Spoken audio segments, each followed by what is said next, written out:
नमस्कार, आप देख रहे हैं आज तक। आपके साथ मैं हूं सईद अंसारी। देश के सबसे विश्वसनीय नंबर 1 शो शंखनाद में आपका स्वागत है। पहले दलितों के मसीहा बने, फिर राष्ट्रवादी और अब समाजवादी। तो क्या समाजवादी हो गए हैं स्वामी? वो स्वामी जिन्हें उत्तर प्रदेश की राजनीति का मौसम वैज्ञानिक माना जाता है, वो स्वामी जो हवा का रुख देखकर पाला बदल लेते हैं। आज वही स्वामी प्रसाद मौर्य ने बीजेपी का दामन छोड़कर उत्तर प्रदेश की राजनीति में हड़कंप मचा दिया है। क्या है स्वामी प्रसाद मौर्य का पूरा खेल और वो कितना बीजेपी को नुकसान पहुंचा सकते हैं?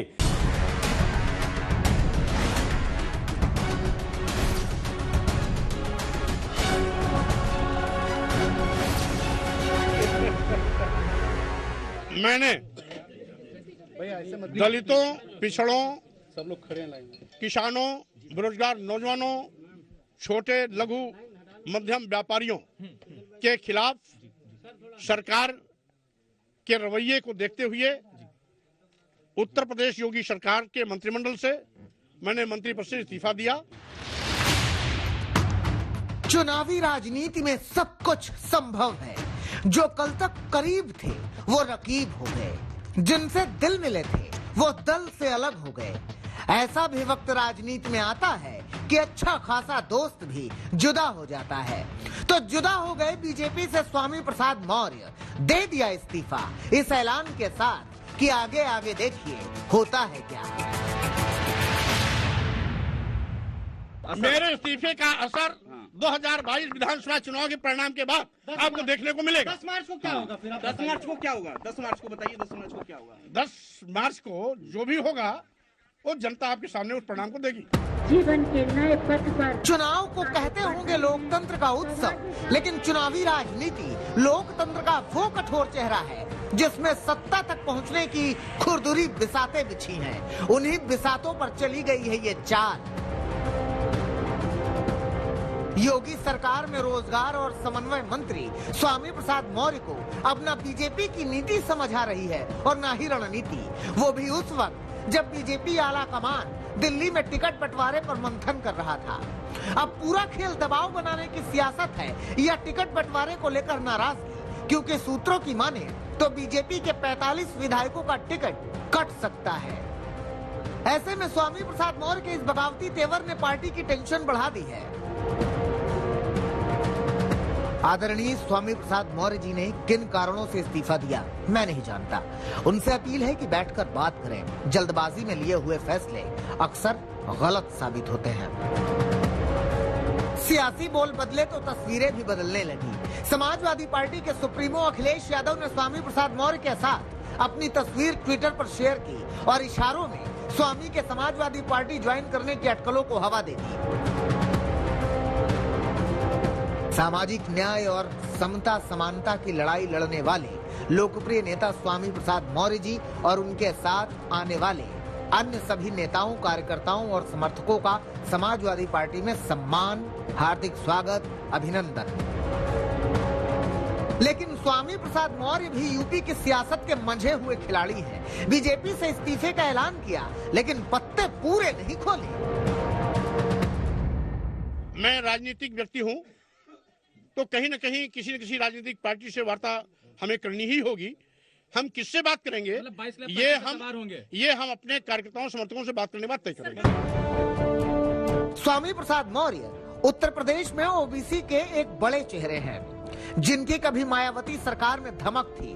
वक्त बदला और बीजेपी ने बड़ा दांव खेलते हुए स्वामी प्रसाद मौर्य को 2017 में पार्टी में शामिल कर लिया, बड़ा मंत्रालय दिया। लेकिन स्वामी प्रसाद मौर्य की नाराजगी बीजेपी के लिए बड़ी मुश्किल पैदा कर सकती है, क्योंकि स्वामी प्रसाद मौर्य अकेले नहीं हैं। उनके पीछे कई विधायकों की एक टीम है जिसे तोड़ने की तैयारी है। ये दर्जनों विधायक आएंगे, दर्जनों इस्तीफा देंगे, अभी दर्जनों देंगे। आप देखते रहिए, देखते रहिए। अभी आगे की वार और आगे की धार देखते रहिए। कब तक इस्तीफा? 1-2 दिन में मैंने समय दे दिया है। स्वामी प्रसाद मौर्य ने बीजेपी छोड़ने का ऐलान किया तो पार्टी में बगावत तेज हो गई। कुछ और विधायक और मंत्रियों के पार्टी छोड़ने की खबरें आने लगी। बीजेपी छोड़ दी आपने? छोड़ नहीं रहे, छोड़ दी है। छोड़ दी है। स्वामी प्रसाद जी के साथ सपा में जा रहे हैं? बिल्कुल बिल्कुल। स्वामी प्रसाद मौर्य के बगावती तेवर ने यूपी की सियासत को गर्म कर दिया है।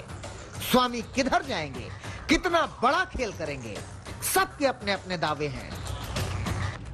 ये लोग नाखादा लोग हैं, बेईमान लोग हैं। ये तो जिस पार्टी में जाएंगे उसी में गंद फैलाएंगे। लेकिन मुझे कुछ नहीं कहना है, जिसको जिस पार्टी में जाना है जाए।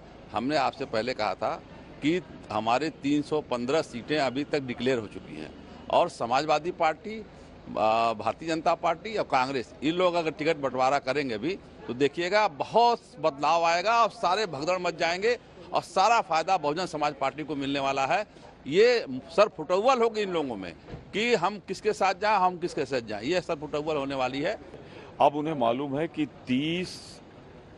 10 मार्च को सुबह का सूरज तो भाजपा राज में उगेगा और जब डूबेगा तो अपने साथ भाजपा को लेकर डूब जाएगा।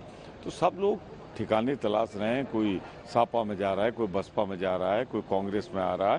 मंत्री जी का स्वागत। उत्तर प्रदेश में चुनावी मौसम आया तो बगावती बादल गरजने लगे, जोड़ तोड़ की बारिश होने लगी, जिसमें स्वामी प्रसाद मौर्य एक बड़ा चेहरा है और बीजेपी के लिए इस वक्त बहुत बड़ा झटका। कुमार अभिषेक के साथ संतोष शर्मा, लखनऊ, आज तक। राजनीति भी गजब के विषय है। स्वामी प्रसाद मौर्य के बाद 3 विधायकों ने बीजेपी छोड़ दी है।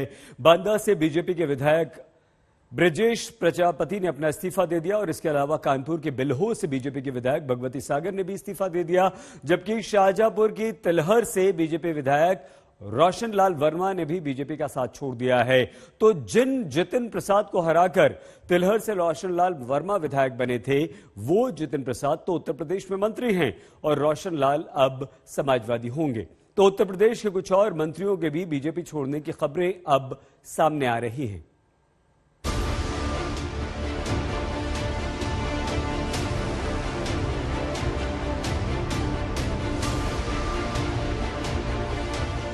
चुनावी तारीखों का ऐलान हुआ तो टिकटों पर माथापच्ची शुरू हो गई।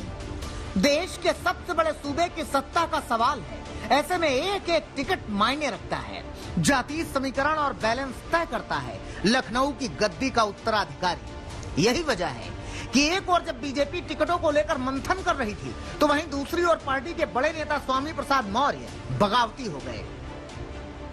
यूपी की करीब 100 सीटों पर स्वामी प्रसाद मौर्य का सीधा असर है। स्वामी प्रसाद मौर्य कुशीनगर के पडरौना से विधायक हैं, हालांकि उनका प्रभाव रायबरेली के ऊंचाहार, शाहजहांपुर और बदायूं तक माना जाता है, जहां से उनकी बेटी संघमित्रा मौर्य लोकसभा की सांसद है। यादव और कुर्मी के बाद मौर्य ओबीसी समाज की तीसरी सबसे बड़ी जाति कही जाती है, जिससे स्वामी प्रसाद मौर्य ताल्लुक रखते हैं। इनमें काछी, मौर्य, कुशवाहा, सैनी और शाक्य जैसे उपनाम आते हैं। मौर्य आबादी उत्तर प्रदेश में 6% के आसपास बताई जाती है। स्वामी प्रसाद मौर्य को यूपी का सियासी मौसम वैज्ञानिक भी कहा जाता है, जो हवाओं का रुख देखकर पाला बदलते हैं।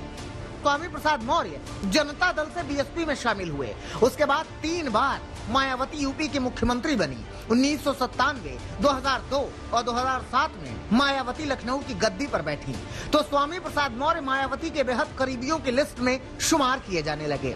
वहां उनका प्रभाव ऐसा था कि मायावती ने मीडिया में बोलने के लिए पार्टी में सिर्फ उन्हें अनुमति दे रखी थी। स्वामी प्रसाद मौर्य बीएसपी में प्रदेश अध्यक्ष भी रहे।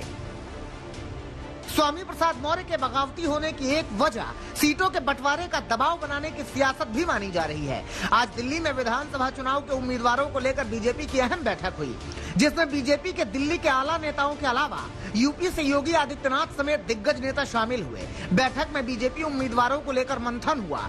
वहीं कई बड़े नेताओं का टिकट कटने की खबरें भी आ रही हैं। सूत्रों की माने तो करीब 45 से ज्यादा मौजूदा उम्मीदवारों का टिकट कट सकता है। पार्टी आला नेताओं का मानना है कि योगी सरकार के खिलाफ जनता में नाराजगी नहीं है, नाराजगी लोकल विधायकों से है। बीजेपी की पहली उम्मीदवारों की लिस्ट 15 से 16 जनवरी को आ सकती है। लखनऊ में हुई चुनाव समिति की बैठक में 58 सीटों के दावेदारों के नाम तय हो चुके थे। कई सीटों पर 2-2 नाम भेजे गए हैं। यही लिस्ट लेकर प्रदेश के संगठन महामंत्री सुनील बंसल दिल्ली आए हैं। सवाल स्वामी प्रसाद मौर्य के इस्तीफे की टाइमिंग पर खड़े हो रहे हैं। यही वजह है कि स्वामी प्रसाद मौर्य ने पत्ते खोलने के लिए 2 से 3 दिन का वक्त मांगा है। वहीं बेटी के बीजेपी छोड़ने से भी इनकार किया है। लखनऊ से कुमार अभिषेक और दिल्ली से हिमांशु मिश्रा के साथ आज तक ब्यूरो। स्वामी प्रसाद मौर्य ने बीजेपी का दामन उस समय थामा था जब वो उत्तर प्रदेश में बीएसपी के बड़े नेता थे। ऐसे ही एक और बड़े नेता जो कांग्रेस में थे, उन्होंने समाजवादी पार्टी का हाथ थाम लिया है। नाम है इमरान मसूद।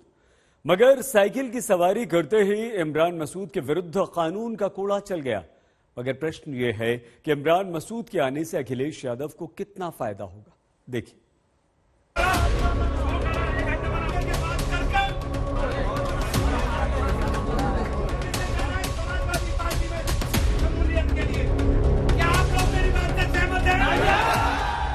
कांग्रेस के पंजे को झटक कर साइकिल पर सवार हो जाने वाले इमरान मसूद इतना खुश थे, इतना खुश थे, इतना खुश थे कि भूल गए कि कोरोना की भयानक मार है, तीसरी लहर का विस्तार है और जगह जगह कोरोना से हाहाकार है। और मसूद भूल गए तो प्रशासन ने याद दिलाया, कार्रवाई का चाबुक चलाया। तो माना गया कि इमरान मसूद ने आचार संहिता का उल्लंघन किया, कोरोना के नियमों की धज्जियां उड़ाई और ये तय किया गया तो इमरान मसूद के खिलाफ महामारी एक्ट में मुकदमा दर्ज कर लिया गया। साथ में सहारनपुर देहात के विधायक मसूद अख्तर समेत 10 लोगों को नामजद किया गया है। कोविड-19 के दृष्टिगत जो गाइडलाइंस है उसका भी पालन नहीं किया जा रहा था। भीड़ थी, मास्क नहीं लगाए थे, सोशल डिस्टेंसिंग का ध्यान नहीं रखा जा रहा था। इसको दृष्टिगत एसएचओ कुतुबशेर द्वारा थाना कुतुबशेर पर इमरान मसूद सहित 10 लोगों को नामजद करते हुए कुल 300 अन्य अज्ञात समर्थकों के खिलाफ आईपीसी और महामारी अधिनियम की धाराओं के अंतर्गत एक अभियोग दर्ज किया गया है। तो कहने के लिए तो विपक्ष का एक बड़ा हिस्सा ये कह सकता है कि इमरान मसूद पर कार्रवाई इसलिए हो गई क्योंकि वो कांग्रेस छोड़कर समाजवादी पार्टी की साइकिल पर चढ़ गए हैं। मगर बात से आगे बढ़िए और वहां नजर रखिए जहां राजनीतिक दलों की नजर है। पश्चिमी यूपी की 136 विधानसभा सीटें जो सत्ता का दरवाजा खोलने का मादा रखते हैं। अखिलेश यादव ने यहां आरएलडी से गठबंधन करके पहले ही पश्चिमी यूपी को सिक्योर करने का प्लान बनाया है। चौधरी के जरिए वो किसानों का साथ भी चाहते हैं। छोटे छोटे दलों से गठबंधन का उनका तरीका भी उन्हें सपना ही दिखा रहा है। और अब इमरान मसूद का समाजवादी पार्टी में आना मतलब अखिलेश के सपने का और हरा भरा हो जाना है, क्योंकि अब तक आरएलडी के जरिए अखिलेश जाटों के वोट के जुगत में थे। अब इमरान मसूद के आने से मुस्लिम वोट बैंक पर भी वो कमांड करना चाहते हैं, क्योंकि इमरान मसूद सहारनपुर और उसके आसपास के इलाके में सबसे मजबूत मुस्लिम नेताओं में से एक हैं। मुस्लिमों के बीच उनका एक बड़ा जनाधार है। इमरान मसूद ने 2017 के विधानसभा चुनाव में कांग्रेस को यहां पर बेहट और देहात विधानसभा सीट पर जीत दिलाई थी। ये हाल तब था जब उत्तर प्रदेश में कांग्रेस ने केवल 6 विधानसभा सीटों पर जीत दर्ज की थी। इनमें से 2 सीटें सहारनपुर विधानसभा क्षेत्र की ही थी। आज तक ब्यूरो। स्वामी प्रसाद मौर्य की राजनीति का अपना गुणागणित है। मगर आगे बढ़िए और कोरोना की स्थिति पर आइए नजर डालिए। मौजूदा स्थिति कहते हैं कि कोरोना की मार अब भयानक हो चली। हमारे देश में कोरोना संक्रमितों की संख्या में बहुत तेजी से बढ़ोतरी हो रही है और हमारे देश के बड़े बड़े नामचीन लोग कोरोना की चपेट में हैं। कोरोना का ऐसा विस्तार क्यों हुआ? इसके पीछे बहुत बड़ी लापरवाही आपकी और हमारी छिपी हुई। देखिए।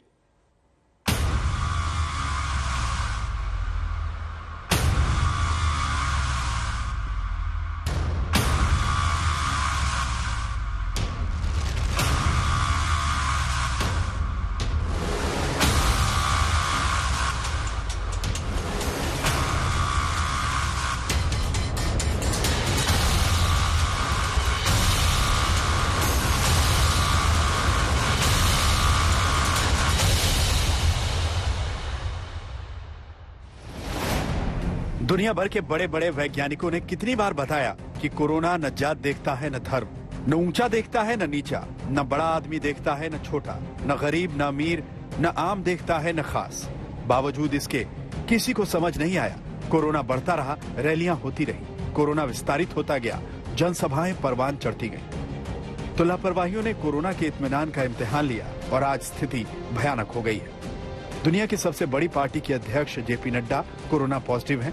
देश के रक्षा मंत्री राजनाथ सिंह कोरोना पॉजिटिव हैं। रक्षा राज्य मंत्री अजय भट्ट कोरोना पॉजिटिव हैं। यूपी बीजेपी के प्रभारी राधा मोहन सिंह कोरोना पॉजिटिव हैं। बिहार के मुख्यमंत्री नीतीश कुमार कोरोना पॉजिटिव हैं। देश के इन बड़े नेताओं के अच्छे स्वास्थ्य की कामना तो है, मगर साथ ही लापरवाहियों को कैसे नजरअंदाज किया जाए। किस रैली में 2 गज की दूरी का पालन किया गया, किस रैली में मास्क पहनकर नेता पहुंचे और उन्होंने रैली में आए लोगों को मास्क पहनवाया। अगर नियमों को माना गया होता तो दिल्ली में यूपी के चुनाव और उम्मीदवारों के मंथन वाली अहम बैठक में बीजेपी के आला नेताओं को वर्चुअल तरीके से जुड़ने की जरूरत न पड़ती। मतलब सबक ही लेने को जब कोई तैयार न हो तो क्या कहा जाए, क्योंकि जो तस्वीरें सामने हैं वो तो यही कह रही हैं कि चुनाव आयोग नियम बनाए तो बनाता रहे, चुनाव आयोग पाबंदियां लगाए तो लगाता रहे, चुनाव आयोग डर दिखाए तो दिखाता रहे। ये नहीं मानेंगे, जान जाए या ईमान। तस्वीरें देखिए, ये बरेली के बीजेपी विधायक हैं, नाम है बोहरन लाल। गरीबों में कंबल बांट रहे हैं। न चुनाव आयोग का डर है, न आदर्श आचार संहिता तोड़ने की फिक्र, न कोरोना का जरा सा भी खौफ। कंबल मंगवाए, अच्छी खासी भीड़ जुटाई और उसके बाद कोरोना के नियमों की जमकर धज्जियां उड़ाई। प्रशासन से सवाल किया गया तो जवाब मिला, देखा जाएगा, समझा जाएगा, फिर सोचा जाएगा कि नियम टूटे हैं या नहीं। इसकी जो संबंधित आरओ हैं एसडीएम सदर, उनसे जांच कराई गई है। जांच कराने के बाद वीडियो वायरल को देखते हुए, चूंकि उसमें जो कुछ प्रदर्शित हो रहा था उसमें जो जनप्रतिनिधि उनका फोटो स्पष्ट था, तो उसके आधार पर आयोजक के खिलाफ और अन्य सभी संबंधित के खिलाफ जो है आचार संहिता के उल्लंघन का मामला थाना भोजीपुरा में दर्ज कराया गया है। थाना वो जो विधानसभा भोजीपुरा है वहाँ के इस प्रतिनिधि हैं उसमें। एडीएम साहब अपना देखेंगे, वो उनका काम है, मगर यहाँ देखिए, आज से बीजेपी ने अपना डोर टू डोर कैंपेन शुरू कर दिया है। यूपी सरकार के मंत्री ब्रजेश पाठक हजरतगंज की एक सोसाइटी में पहुंचे, कपड़े सिलने वाले मास्टर से मुलाकात की, तिलक लगाया और प्रचार को आगे बढ़ाया। बीजेपी ने आगामी विधानसभा चुनाव को देखते हुए डोर टू डोर कैंपेन की शुरुआत की है। आज कैबिनेट मंत्री रहे ब्रजेश पाठक जी यहाँ पे विक्रमादित्य मार्ग का ये मोहल्ला है, यहाँ पर लोगों से संपर्क करने के लिए आए हैं। ये लाडले टेलर्स है, लाडले टेलर्स पे मंत्री जी खुद ही आए और बात करने लगे। सर, ये क्या मशीन चलाने लगे आप? तो ये हमारा मोहल्ला है और यहाँ हम घर घर जनसंपर्क कर रहे हैं। जो कोरोना की गाइडलाइन चुनाव आयोग ने दी है उसके तहत जो भारतीय जनता पार्टी की केंद्र प्रदेश सरकार के लाभार्थी हैं उनको हम तिलक लगाकर, चंदन लगाकर का आशीर्वाद ले रहे हैं। और सभी घरों से निकल करके लोग, सभी धर्मों के, सभी जातियों के लोग, सभी वर्गों के लोग आशीर्वाद दे रहे हैं। और जब परिणाम आएगा तो आप देखेंगे भारतीय जनता पार्टी पिछली बार से भी अधिक सीटें जीत करके सरकार बनाएगी। फिरोजाबाद में बीजेपी नेता घर घर पहुंचे, लोगों को तिलक लगाया और जीत का आशीर्वाद दिया। वैसे तो देश में अलग अलग दल के अलग अलग विचारधाराओं वाले अलग अलग नेता हैं, मगर लापरवाहियों में एक जैसा बर्ताव करते हैं। उत्तराखंड से लेकर पंजाब तक, अमृतसर, लुधियाना, जालंधर, पटियाला, चंडीगढ़ को रैलियों के जरिए अरविंद केजरीवाल ने नापा तो नतीजा ये निकला कि कोविड पॉजिटिव हो गए। अब वो ठीक है, मगर उन्हीं के दल के राघव चड्ढा पंजाब में आम आदमी पार्टी की सभाओं में उमड़ी भीड़ पर गदगद हो रहे हैं। तो सवाल यह है कि क्या चुनाव है इसलिए जिंदगी से खिलवाड़ की इजाजत मिल जाती है? जिस जनता की सेवा के लिए सत्ता तक पहुंचने का प्रण ले रहे हैं हमारे देश के उद्धारक, वो इतनी सामान्य बात क्यों नहीं समझ पा रहे कि कोरोना से खिलवाड़ में जान का खतरा है। लखनऊ से संतोष शर्मा, फिरोजाबाद से सुधीर शर्मा के साथ कृष्णराज, बरेली, आज तक।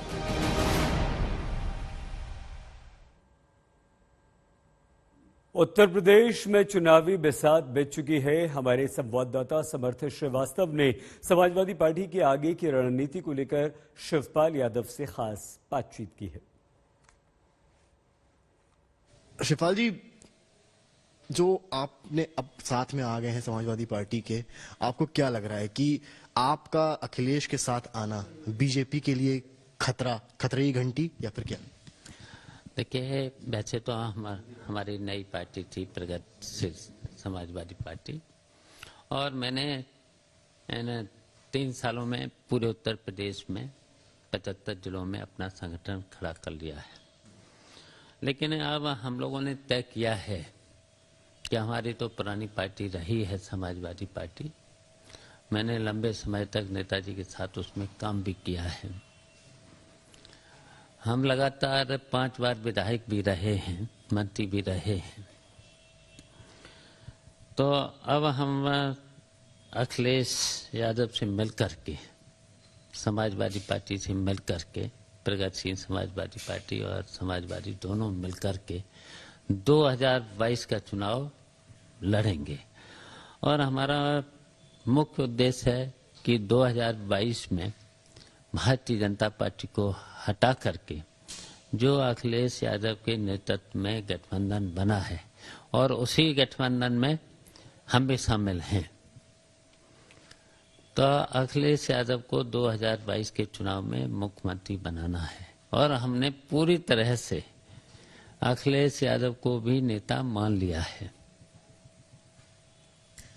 शिवपाल जी, मुलायम सिंह यादव लखनऊ में है, आप लोगों की भेंट भी हुई होगी, पहले भी हुई होगी। गठबंधन के बाद मुलायम सिंह यादव से आप मिले भी जाके, क्या मैसेज उनकी तरफ से आया आप लोगों को, क्योंकि एक परिवार है? नेताजी का तो कहना यही है कि मिल करके सब लोग भारतीय जनता पार्टी को उत्तर प्रदेश से हटाइए और मिल करके चुनाव लड़िए। तो हम लोगों ने वो बात, नेताजी की बात को मान करके एक हो गए हैं।